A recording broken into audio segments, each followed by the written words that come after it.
In a medium to large pot, put 4 to 6 chicken breasts. Make sure you've rinsed and cleaned your chicken breasts before you put them in your pot.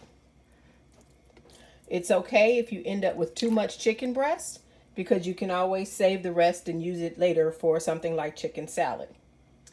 In your water, you want to put some pepper,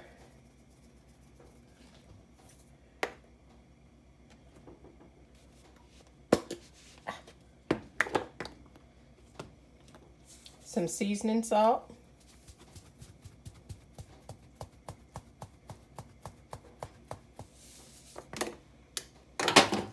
I put granulated garlic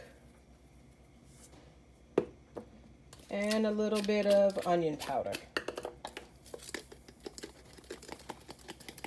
You don't have to use these seasonings exactly. You can use whatever's in your kitchen. So basic salt, pepper, seasoning salt works fine. I always add a little bit of garlic to the water.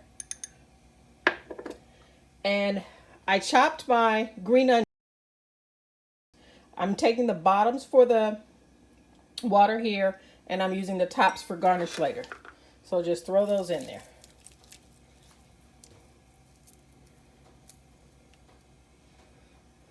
You want to season up your water so that your chicken absorbs the seasoning. If you have a little, you can use some chicken bouillon flavor. I have just a little. And you want to make sure that you cover your chicken. Make sure that it's totally covered with water. So you want to let that boil probably about 45 minutes to an hour until the chicken is good and tender. Once your chicken is boiled down and good and tender, turn it off and let it sit to cool. You'll need it cool so you can shred it.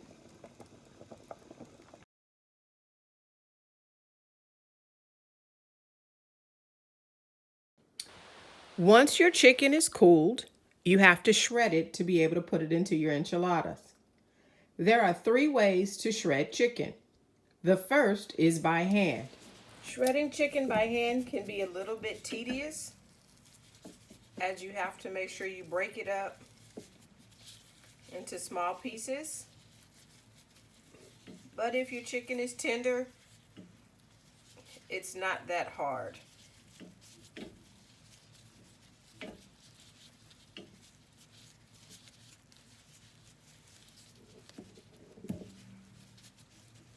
It doesn't have to be really broken apart, but you don't want big hunks.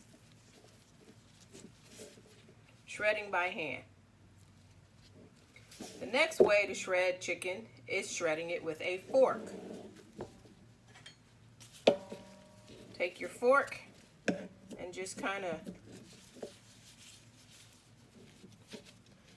break away the meat.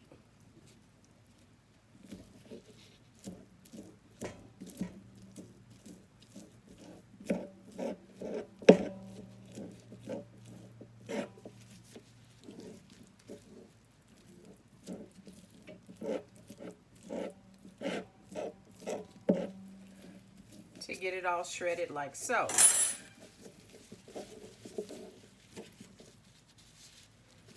The easiest way and the fastest way to shred meat is using a hand mixer, which I'll show next. Put all of your chicken. To shred your chicken using a hand mixer, put all of your chicken in a bowl. Don't throw away the water that the chicken was boiled in, because you may need it for a little moisture. And simply shred the chicken.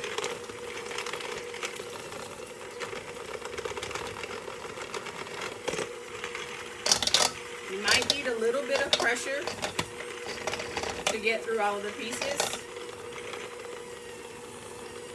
but it's fairly simple.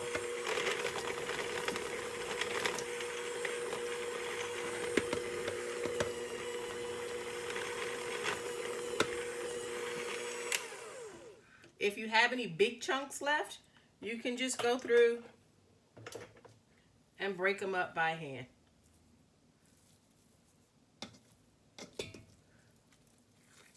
Oops, we missed a big piece.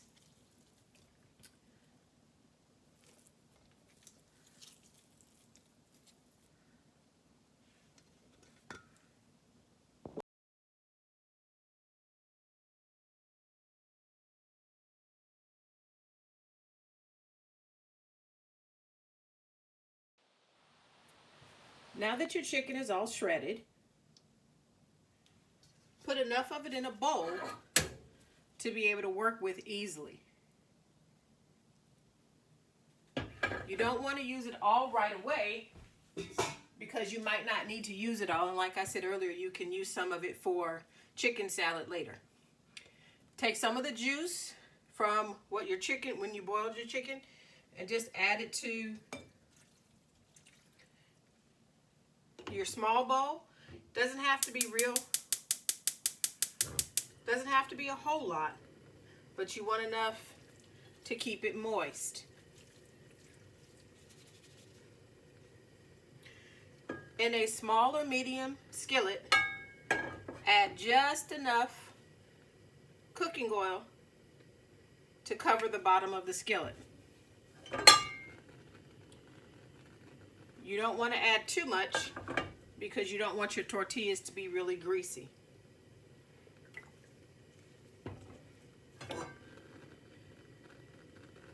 This is how we roll tortillas, roll enchiladas. Take one of your tortillas,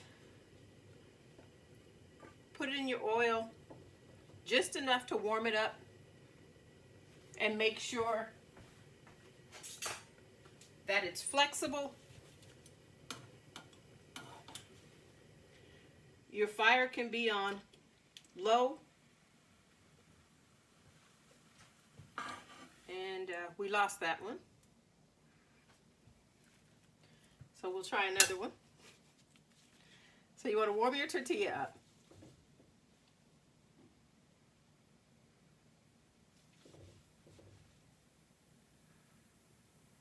Just enough to make it flexible. Almost like taco shells, but not as hard.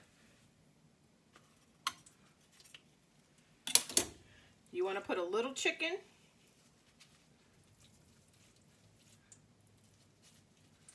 And just a little cheese. Don't use a lot because you still need some to cover. And you're just rolling it. And you put it on the inside of your pan. We'll try that again. Your tortilla in your skillet.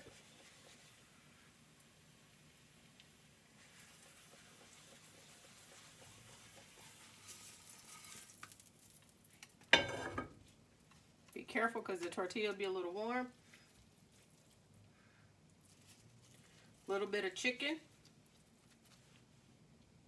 You don't want to overfill it because you don't want your tortilla shell to break when you roll it. And just a little bit of cheese. And you roll it up. You can put them, your rolls, close together.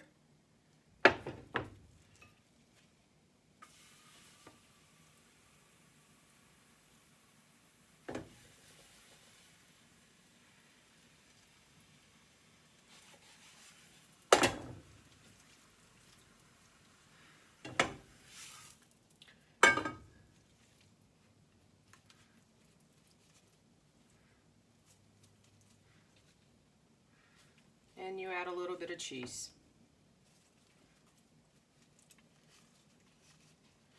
So sometimes what I do is I use an extra plate to roll on because your pan gets full quickly and you can't roll anymore.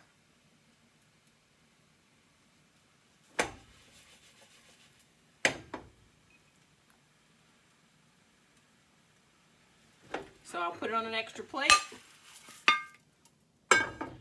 Add just a tad of oil to my skillet. And roll the enchilada on my extra plate.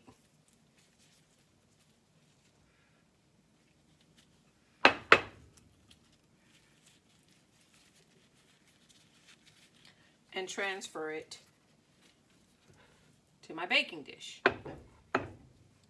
So you can roll them as tightly as you need to. You can squish them if you want to put more in a pan so you can get more in it. You can roll them this way and add a couple on top. To keep things going, you don't have to do them one at a time. You can kind of have an assembly line going as long as your fire is not high under your skillet so you don't burn your tortilla shell. As you're rolling one, the shell is warming for the next one, and you throw the next shell into your skillet.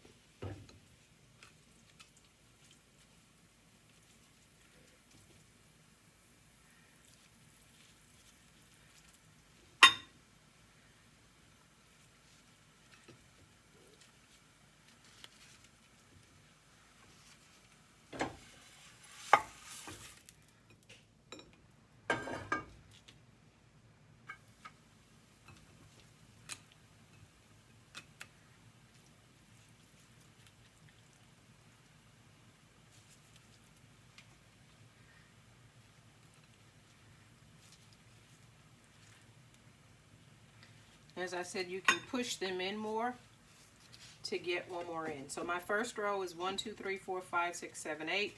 I'll probably get 2 up here, so that'll be 10, and we'll be done with the rolling.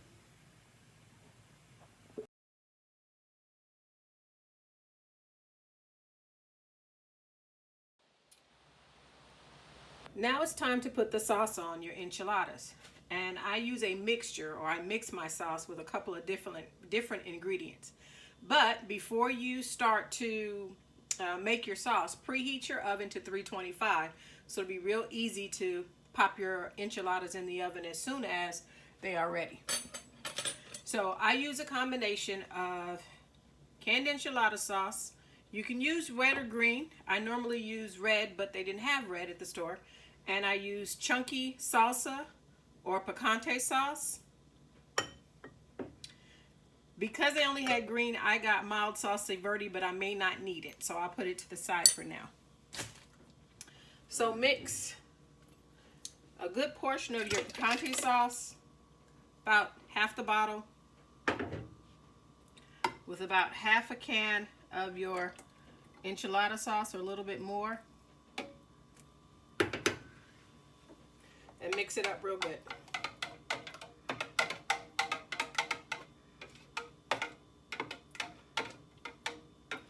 Mine is a little greenish red because I use green sauce with the red picante sauce, but that's just fine.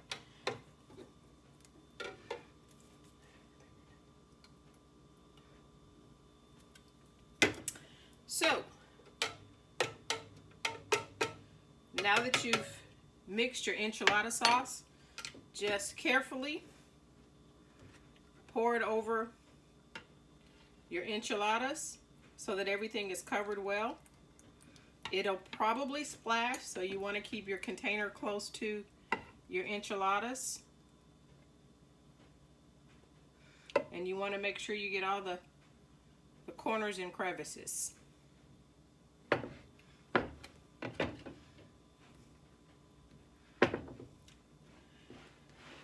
Now you can put your toppings on, which is lots of cheese,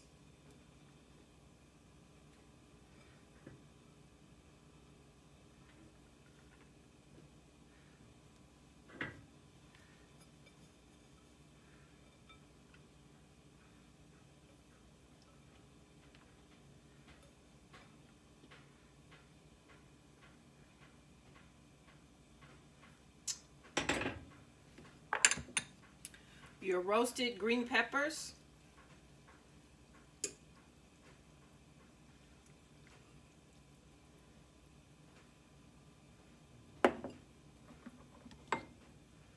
the green onions that you chopped earlier,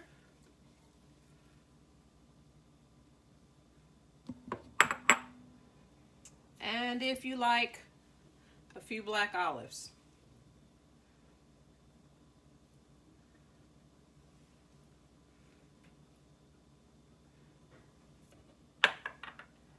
And if you like me and you have chicken left over from when you were rolling, you can put a little bit of the extra shredded chicken on top, just to make it pretty.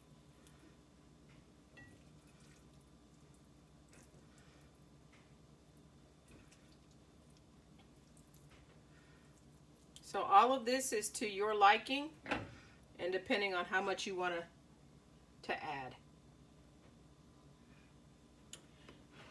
So this is how your topped enchiladas look before they are cooked. And from there,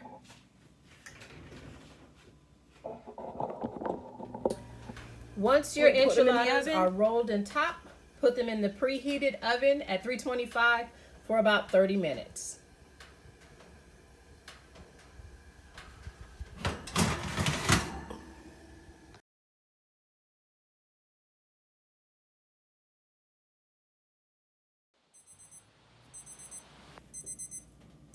Once your 30 minutes is up, take your enchiladas out of the oven and you're ready to plate. So they should look nice and bubbly and your cheese should be nice and melted. You can wait for them to cool for a while, but I am just going to plate a few of them now. Use a spatula to get a couple out. It'll be much easier when they're cooler. And I don't know which side is my small side, so I'm just gonna get in here. And it seems as though I'm breaking them up. Not the prettiest plating I've ever done.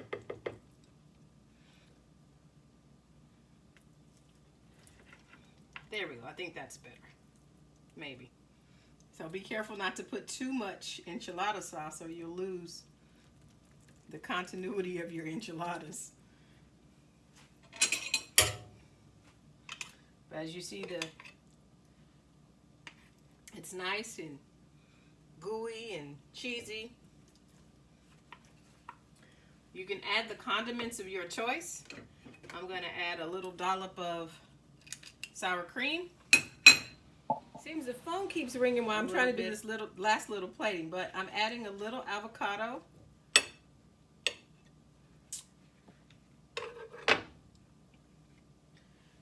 Some pico de gallo on the side, if you like, and a freshly made mojito. All right, so that's our enchilada lesson. Like I said, be careful with your sauce or else everything will fall apart, but it is good nonetheless. Enjoy. Love you much. Hope this was fun for you. Bye.